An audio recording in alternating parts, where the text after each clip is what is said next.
Ya, Anda kembali di Apa Kabar Indonesia Pagi, pemirsa. Langsung saja kita kulik ya soal program makan bergizi gratis. Ini hari kedua ya, digelar serentak begitu di sejumlah titik.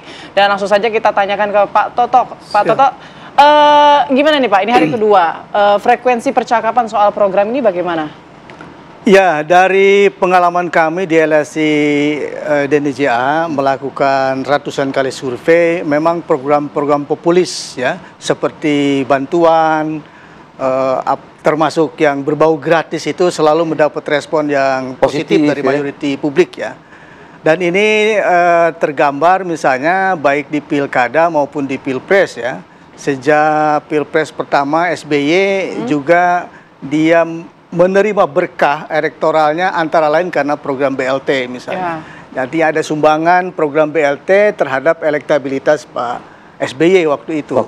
Dan siapa saja kandidat yang menyerang program itu, yang sangat populis itu, dan harus menerima akibatnya, tidak disukai oleh publik. Nah, ini suka atau tidak faktanya seperti itu perilaku pemilih kita. Nah, begitu juga masuk pada masa Pak Jokowi ya, dengan bantuan sosialnya yang masif, juga dia menerima berkah dari itu.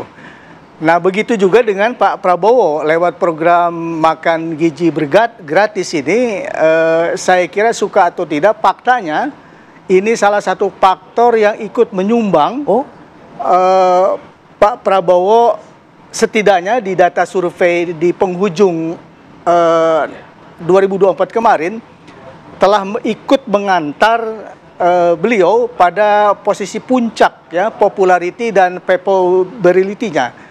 Jadi tingkat perkenalan dan tingkat kesukaan. Ini saya kira masa bulan madu yang cukup tinggi ya buat... Angkanya berapa Pak? Di 90% publik suka kepada Prabowo, selain faktor pesona figur ya.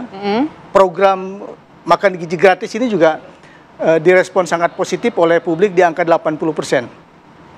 Nah, pengenalan beliau di penghujung 2024 ketembus di angka 97%. Ini angka yang dari pengalaman kita melakukan survei, itu angka yang sangat potensial untuk terpilih biasanya. Jadi berbanding lurus antara pengenalan dan kesukaan. Dikenal oleh 97%, disukai oleh 90%. Ini angka yang sangat indah buat seorang calon untuk terpilih. Sangat potensial terpilih.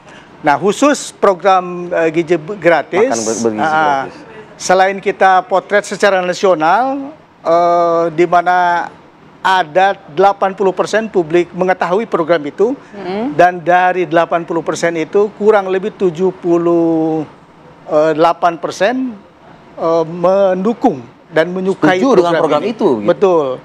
Nah, ini tentu menjadi PR besar ya buat Pak Prabowo, karena naiknya pengenalan, naiknya popularity buat dia, tingkat kesukaan yang naik itu juga kan meningkatnya juga harapan kepada Pak Prabowo.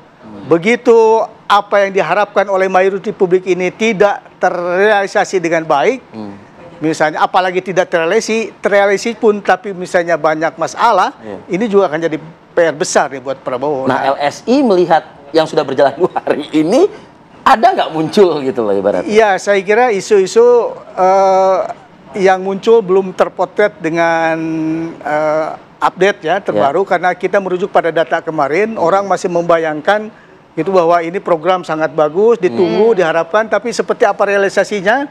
Nah, saya kira baru jalan 2 hari. Baru jalan 2 hari, jadi belum bisa kita potret itu. Tapi mungkin yang tidak setuju tadi kan cuma 70 lah, dari 80% tadi sekitar 70%-an itu setuju. Sisanya ini tidak setuju, alasannya apa? Tidak mendukung? Kebanyakan sih banyak karena pertimbangan pesimis bahwa ini tidak terrealisir, tapi kecil ya. Ada juga sebagian yang tidak tahu dan tidak jawab. Nah, ini juga yang terpotret dari survei kita di beberapa pilkada ya. Kebetulan kita lakukan survei di puluhan wilayah saat kita pilkada kemarin, dan selalu kita sisipkan pertanyaan seputar program ini. Makan siang gratis yang sekarang jadi makan bergizi gratis ya. Waktu itu pertanyaan masih makan siang gratis, dan respon publik dari 85% rata-rata di Jabar ya, orang tahu terhadap program itu, kurang lebih 82 sampai 83% juga publik suka dan mendukung. Gitu. Ini angka yang sangat tinggi dan tidak boleh dianggap sepele ya oleh Pak Prabowo khususnya, bahwa antusiasme itu begitu besar gitu. Perlu dijaga baik. Terhadap program. Dan artinya harus dijaga dengan baik ini program. Dan ini juga menurut saya akan menjadi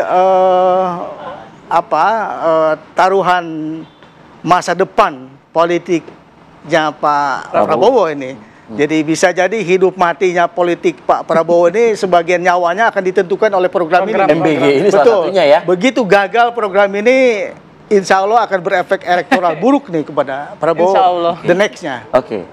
Saya kira ini PR besarnya yang harus dicatat. Nah, oleh karena itu menurut saya, sekecil apapun program yang muncul sekarang, dan sudah mulai kan ada riak-riak kasus-kasus seperti misalnya di beberapa daerah yang orang kemudian pengen mendaftar mengisi menu dapur itu dengan sejumlah pengusaha catering. Iya.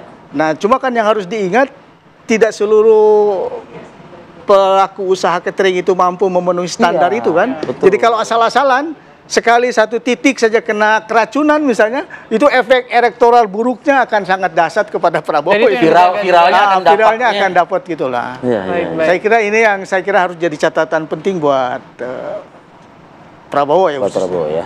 Oke, baik. Terima kasih Mas Toto Izul Patah, Direktur Eksekutif LSI, yang juga survei sudah dilakukan ya pada penghujung akhir 2024 lalu. Salah satu dari 7 yang direspon positif ya kalau nggak salah oleh publik adalah makan bergizi gratis. Dari 8 isu yang kita potret based on percakapan di sosial media, setidaknya ada 4 platform ya, dan tone positif itu cukup besar ke program ini.